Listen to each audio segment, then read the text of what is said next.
Hello, everybody. This is Carol Maletta from the Parenting 411, where we share information parents need from sources they can trust. I am so excited to be here with you this evening. As I promised you, I have a guest that I think you're going to really enjoy. Her name is Amy Greer Kroff.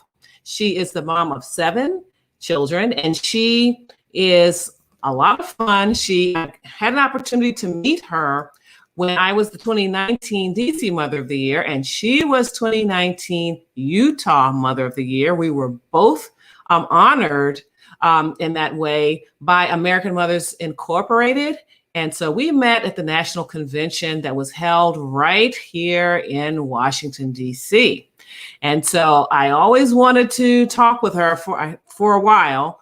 And I just think that you all will have a lot of fun with her. I certainly enjoy following her on Facebook. So I thought I'd bring her on and talk a bit about her family. So I will not take any more of your time. I'm going to bring her right on. Hi, Amy. Hello. Hello. Thanks for having me. Oh, welcome, welcome. So you're outside. What's the weather like there? I think it's awesome because I love the heat. So it's, mid 80s. Oh, mid 80s? Dry. Okay. Mm-hmm. Uh-huh. Okay. I like That's good. That's good. So do the summers get pretty hot there? Yeah, but I'm an Arizona girl originally, so bring on the heat. And it's dry heat as well, unlike, on the East Coast. Okay, because I've been to Park City, Utah, but it was in the wintertime with all the snow and all of that. So I don't really have a feel for what it's like in spring and summer. So that's what I was wondering. I think you need to go back in spring or summer. It's gorgeous. Okay. Well, why don't we hop right in? Can you tell us, a little bit about yourself and your family? Absolutely. I live in Utah and I have 7 kiddos, ranging from the age of 8 to 22. And so broad range. I've got a son that's married. I have a daughter that's serving a mission for the Church of Jesus Christ of Latter-day Saints in Italy. I've got a son in college, a son, he's going to be in high school, a son in junior high, and then I've got 2 kids still in elementary school. So I'm doing the whole gamut there. I guess I'm not doing the babies anymore. Right. And I have twins, as you know, and so honestly, I marvel at parents that have to really juggle and go through those different zones with the children. I mean, because your teens have their own set of challenges, so you've kind of got to talk at their level, and then then you've got the tweens, and then you've got to deal with what's going on the playground with your elementary school students. So that's fascinating. And of course, that's more the norm. I mean, multiples aren't the norm per se. So, but it still fascinates me. And, that's not really an experience that I actually had. Yeah. So now I want to ask you, how did you all do? How was it during the pandemic for you? You have different ages that you're navigating, and just really uncertainty, like who was expecting anything like this to happen. So I'm just curious how you all responded to it, and how you all made it through that. For my home, I feel very fortunate. We had a good setup and we had the space, and I had my kids come back home. My kids that were in college, I had 2 kids in college at the time. And it was fun to have my kids all back under the same roof again. I didn't know if that would ever happen again. So I loved the magic of that. And I kept us pretty entertained. I think I was so excited having everyone home. We had activities. School, I bombed it with school. I'm not gonna lie. That's where I failed. That's where I felt guilt for that for a while, and then I had to just let it go because my kids were happy and healthy and safe, and we now, when you say you bombed it with school, what do you mean? I I didn't know if they would pass the second grade. Okay. I was so relieved when they got that little certificate that they passed. No, it was all the online school and keeping track of all my little schedules. It just got to be, I don't know, it's just not my strength. I'm good with the Right. fun, but I'm grateful for teachers. So you kind of meaning that it's not that you didn't have them sit in for their school sessions, but maybe some things fell through the cracks. Is that kind of Oh, what you mean? multiple things fell through the cracks. They were there. I would have them when they were supposed to be there. They went, but it was just too many emails coming in at me with all these different assignments, and I tried, but I had to let that go. That's what I let go. Right. And I think that a lot of parents took that approach because this was just an unusual time. Their children were anxious, some of them were depressed, and really school really is their world. And so to lose that contact with their friends and even their teachers, they love their teachers, especially the young ones. And so I guess they just said, look, I'll like you said, I'll try to have them in front of the camera when they're supposed to be there, make sure they're fed, and not just physically, but emotionally as well. I think that was the call that a lot of people had. And so, yeah. So what helped you during that time to manage and to keep everybody feeling comfortable and just less stressed? What helped me? I think it's just my personality. I just really, I'll tell you what helped me. I'll be totally honest. It was our first summer. We had our pool finished the summer before, and it was our first summer with the pool. So that was just like spring, summer, that saved us. We could all get out and swim. So that was huge. I was very fortunate to have that perk. Now, thankfully, I mean, your family, you have children that can play together, and so that you didn't necessarily have to interact with people outside. But I'm wondering, did you and maybe other families kind of set up a pod so that it was just understood that your children could interact with each other and feel safe against the virus? We stayed close. We were pretty strict parents, and and I think our kids knew there were other people and other kids that could get together, like the teenagers. And I had teenagers in my home who felt pretty gypped that they couldn't go hang out with friends. They didn't understand, but we made it pretty clear this is what we're doing in our home. And and I think what helped a lot is that I have obedient children that respected our family rules, even though they didn't necessarily understand or agree, because it was a confusing time for a lot of kids too, and trying to understand why they weren't able to hang out with their friends. But then they were also very fortunate to have each other and have other kids. My two youngest are 6 months apart. They're adopted. I didn't throw that in there. My last three are adopted. And so they have these built-in friends, which helped a ton. Right. Yeah, we stayed close. Yeah, the only reason I was asking is because, in our area, in the Washington, D.C. metropolitan area, and I think it happened around the country too, some families, especially if they had one or two children or just something like that, the families made an agreement about their interaction with the outside, like we'll be safe, and so that our children can get together, just two, or like a defined group. So that's why I was wondering if you all did anything like that. No, we did like group stuff. Like we had an online bingo game that we'd play every week, with the community, and we did it with our extended family. So we tried to find ways to still connect with people outside via the internet. So that was cool. Yeah, that's cool. Yeah, that was creative. Now, so, spending all of that time together with your children, more time, even the ones that were still at home, you probably, you had to spend more time with them than you were used to, because ordinarily, if nothing else, they were at school during the day. What did you learn about your children? by spending more time with them? What kinds of things did you observe that maybe you hadn't noticed before?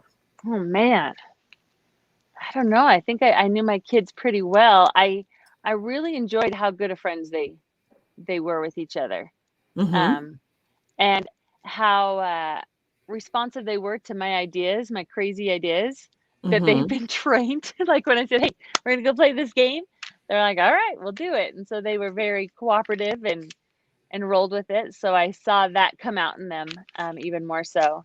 They missed their friends. They missed the social outside the family. I'm not saying they were just totally content sitting at home with me, but Mm-hmm. um, they were pretty easygoing kids, and I feel very grateful for that. Mm-hmm. Mm-hmm. And so, what did you learn about yourself, if anything, during this time? I think that it's really been a time of reflection, and some people have, realized that they need to get back to their core priorities. Like, certainly it's probably the case there in Utah as well, but I know for sure in the Northern Virginia area, there's just so much running around, children participating in Oh, all of these yes. Hmm. extracurriculars and all of that. And just, so it's kind of been a time where families have stepped back and said, how much of this do we really need to be doing? And Right. Yes. why are we doing this? So I'm wondering if you've discovered anything about yourself along those lines, just, or may not have anything to do with shuttling the children around, but just something that you've kind of discovered about yourself during this No, time. I do. I am one that kind of pulls back. I don't want my life to be busier than it has to be. I mean, you wouldn't think that when I have 7 kids, but I don't like commit Hmm. them to a lot of things. And Hmm. but yet I feel an obligation to give them opportunities as well. But when you have Hmm. 7, you have Hmm. to. I don't want to spread myself too thin. And it was so nice not to have any dance classes, piano lessons, sports. I loved it. I loved not having all those responsibilities, but I also value it now that we're back into it and my kids are getting back into those classes. I am grateful that they have these opportunities to learn and to grow, Hmm. but yet I miss that time when we had no responsibilities like that. So I, I I guess I learned more about myself that I like to not have to drive. Like I love not driving. Oh, okay. I was I wondering, yeah. did you pick up any new hobbies, or maybe revisit some hobbies or some things that you liked to do before, but like didn't have time for Oh, prior to? honestly, I think my time became less mine with everyone home. So Oh, it okay. was yeah. Yeah, I did not pick up on hobbies during that time. Okay. Well, let me ask you this. Now, were you always fun mom, or did you just become that? Um well, I'm self-proclaimed fun mom, of course, but I've always enjoyed like when I think about my whole life, I'm always trying to come up with new activities. Even in high school with my friends, always like something new, something different, something a little quirky. And I did that with my younger, when my kids were all younger. I was always trying to find a new idea. So I think I've always had that in me. When I reflect on why I did it years ago when my kids were younger, when I had the young little family, it was more selfish reasons because I would Mm, get bored with the same mm, uh, routine, with the same game with my kid or the same book or this birthday party. Like I had to switch up so it would get me excited and keep me motivated. So in some ways, I think I was doing the fun stuff uh, more because I was selfish because I wanted to have fun. I wanted to mhm, challenge my brain. Um, mhm, so I think I've always had it in me. My perspective has just shifted, mhm, as I've mhm. been more invested in being a fun mom. Right. And now I know that you're a photographer, a professional Hmm. photographer as Hmm. well. Now, were Hmm. you able to, excuse me, continue that, or did you, put that on the back burner for a bit when your children were younger, when you Oh, first I started grew out? it. No, I grew it with children. It kind of became my justification to buy the expensive lenses so I could take pictures of my kids, I had to earn the money to buy the stuff. So I started the photography business as a mom, but Oh, okay. I've grown it. And now I'm more specializing in studio photography. So Hmm. it helps so I can control the weather, the lighting, I control it all. So that helps. And I just have Hmm. the studio in my backyard, which is awesome. Oh, that's So, wonderful. That's so, wonderful.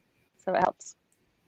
Now, as I at the top of the show, I was telling everyone, how I met you through American Mothers Incorporated, and that you were the Utah Mother of the Year. And so maybe some of them don't know that a lot of what goes into selecting honorees for the state is our engagement with not only our family and our children, but also the community around us. So tell us a bit about how you interact and engage with your community. And also you can talk about the fun mom, the fun mom stuff that you do as well that I see online where you're giving, tips and suggestions and doing videos and all of that. But tell us about how you engage with your community.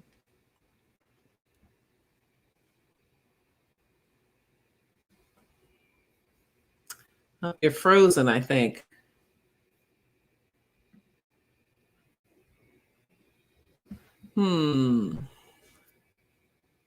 See, I'm not sure what happened there. Hopefully, let's see. Huh.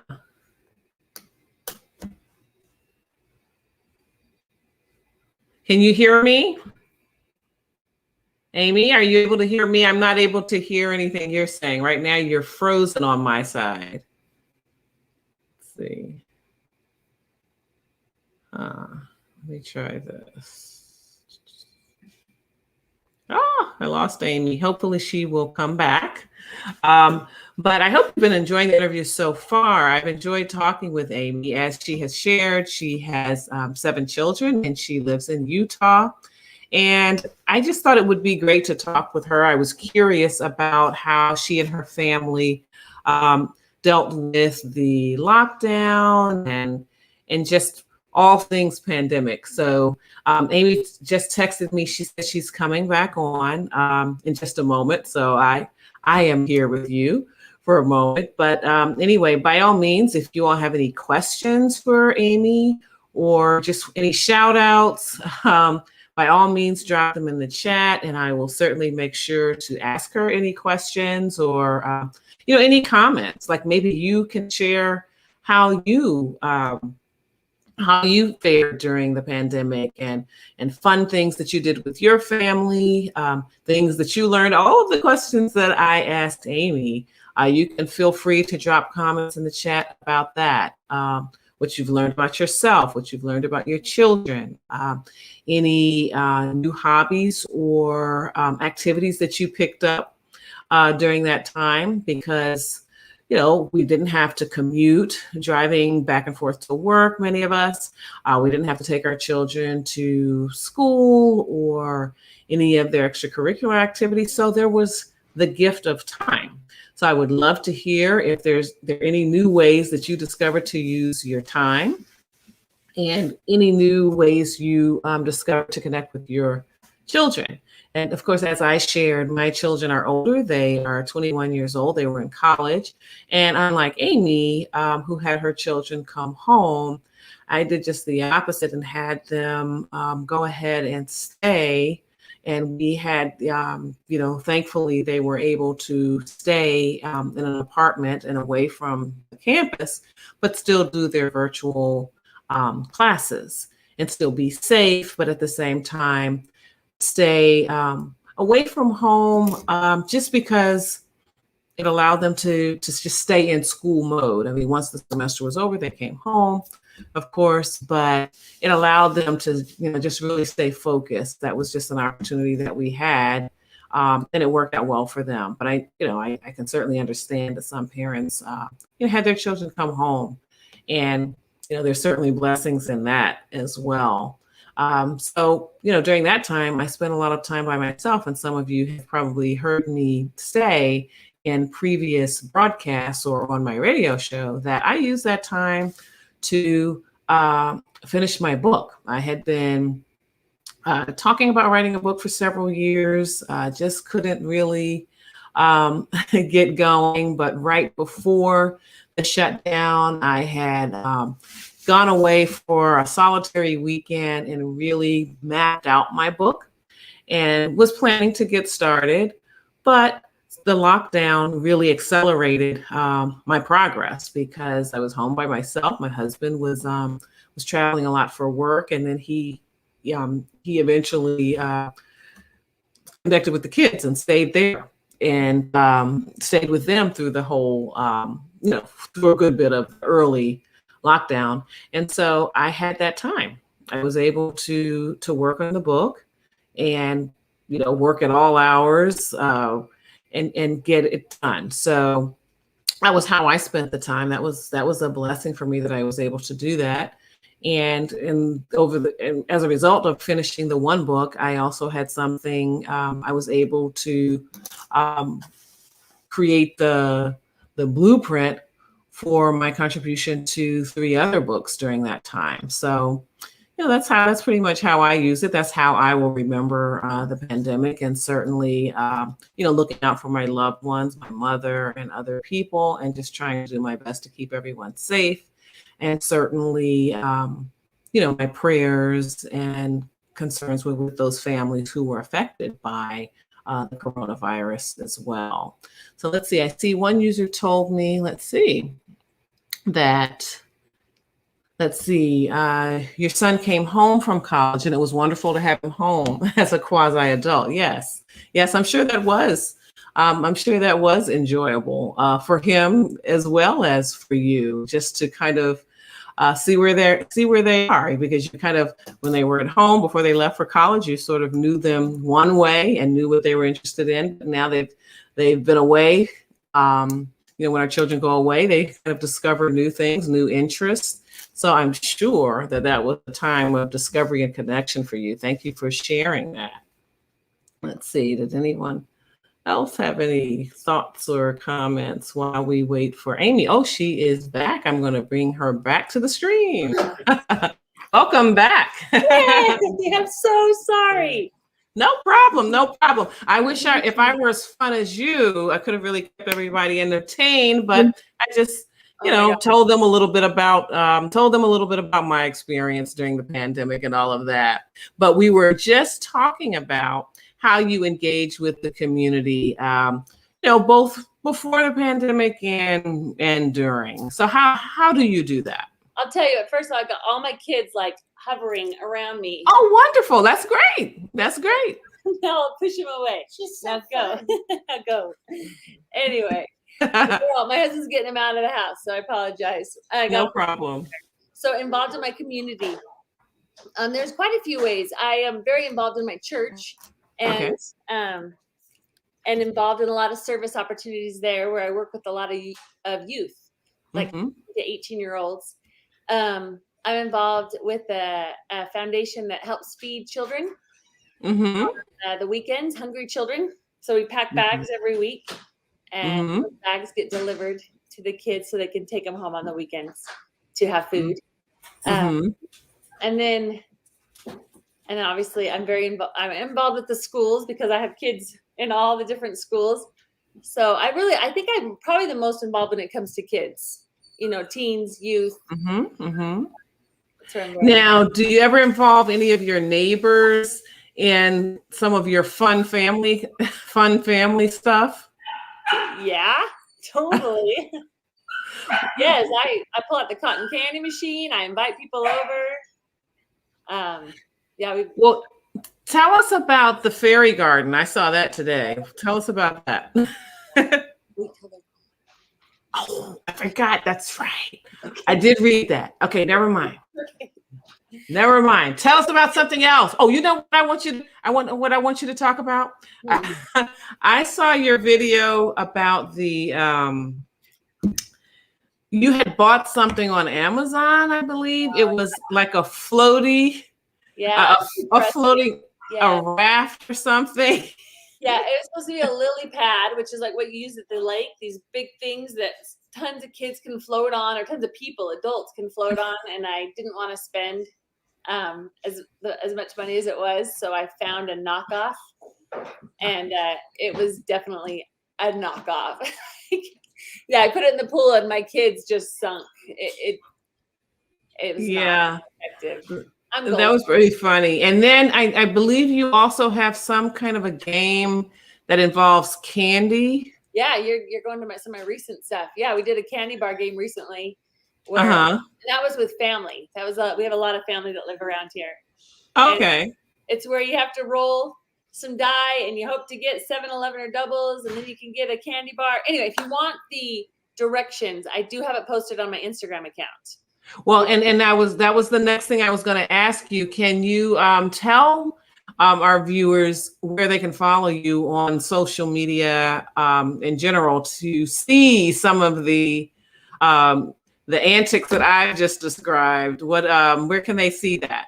Yeah, it's my Instagram account is at gobefun_co. So GOBEFUN _ like the underlined CO. Okay.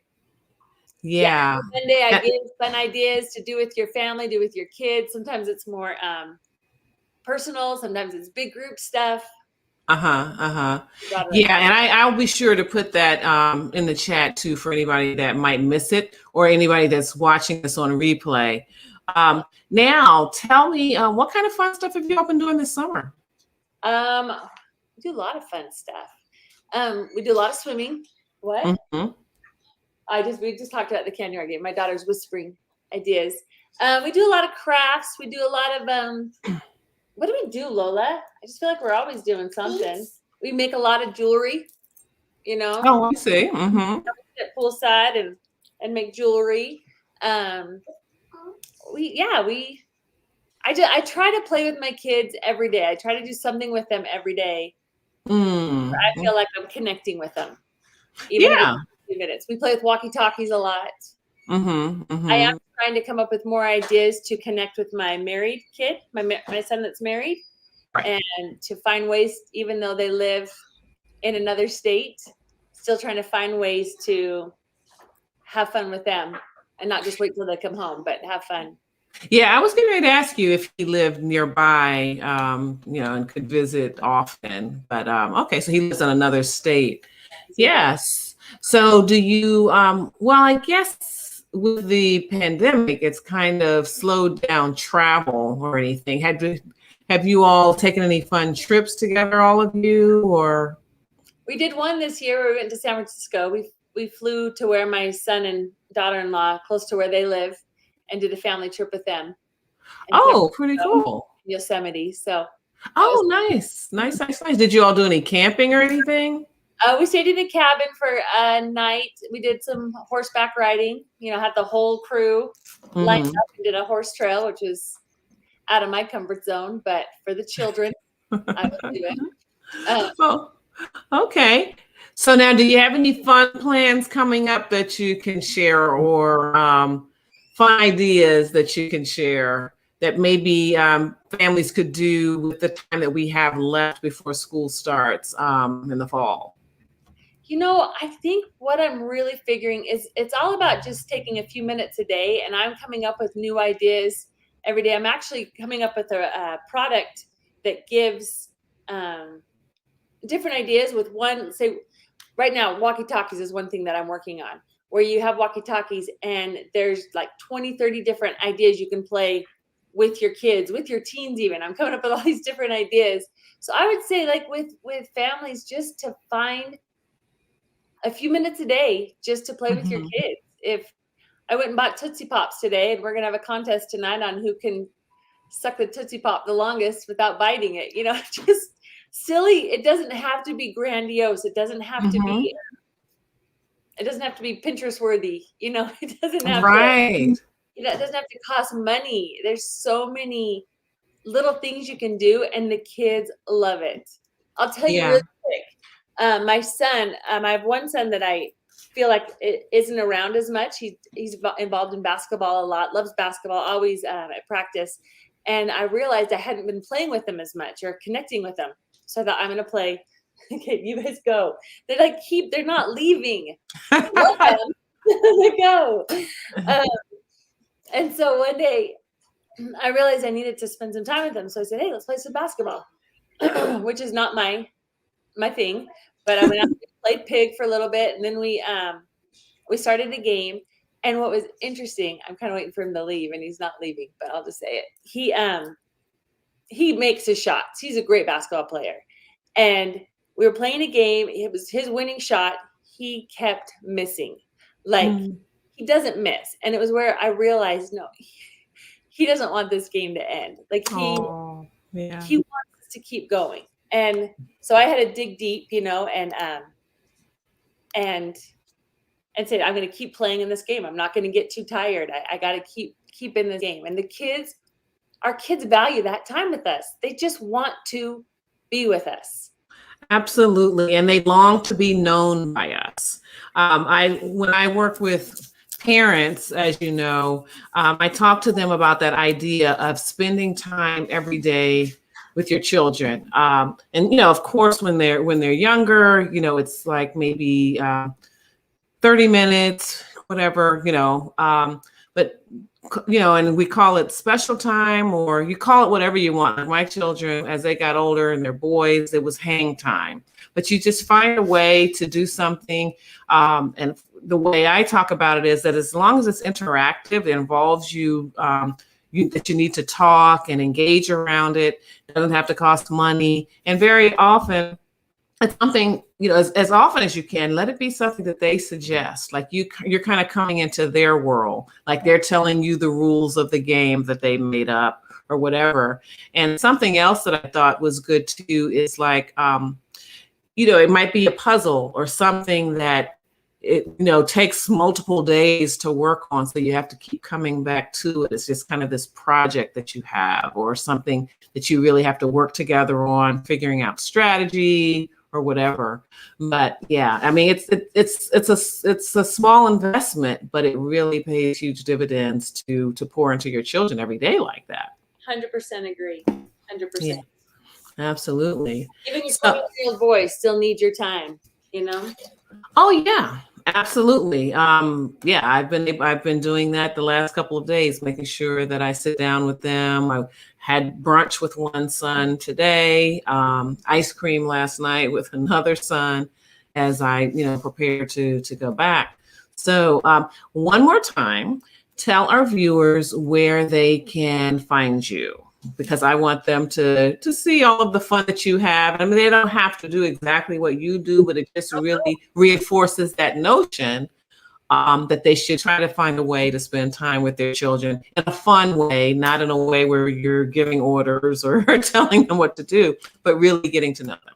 And Carol, when I give my activities that I do with my kids, I hope people take them and tweak them and make them theirs, make it work for their people and their kids and their families. Like, it's not what works for me.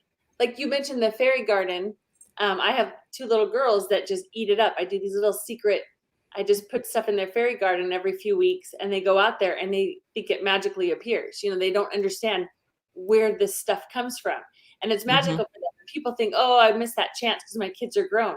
But you're going to have grandkids, or you're going to have neighborhood kids. Or there's so many. And you can do it with other kinds of toys. It doesn't have to be a fairy garden. Like, take my idea and then tweak it and make it your idea and make it work for you. So I hope people do that with what I share, and not just think exactly right. But my Instagram is probably the best way to find me, and it's at @gobefun_co. Absolutely. Well, I'm going to continue following you, and I hope that any of our viewers who are watching now or who catch it on a replay will head on over to Instagram so they can see what you're up to, and that it just, encourages them to make those deposits every day into their children's hearts by spending some time with them. So thank you so much, Amy, for joining me this evening. I am so glad we were finally able to have our conversation. Oh, sorry about the disconnect too. I'm just yeah. So thank you. And life is meant to be enjoyed. So just absolutely go have a fun life. Absolutely. Absolutely. So thank you everybody who has tuned in, and share with your friends, invite them, share this broadcast on your own page, but encourage people to take a look at it, because it really means a lot to pour into our children. And I think that Amy's a great example of someone who is doing that. So thank you everybody, and I will see you soon. Thank you.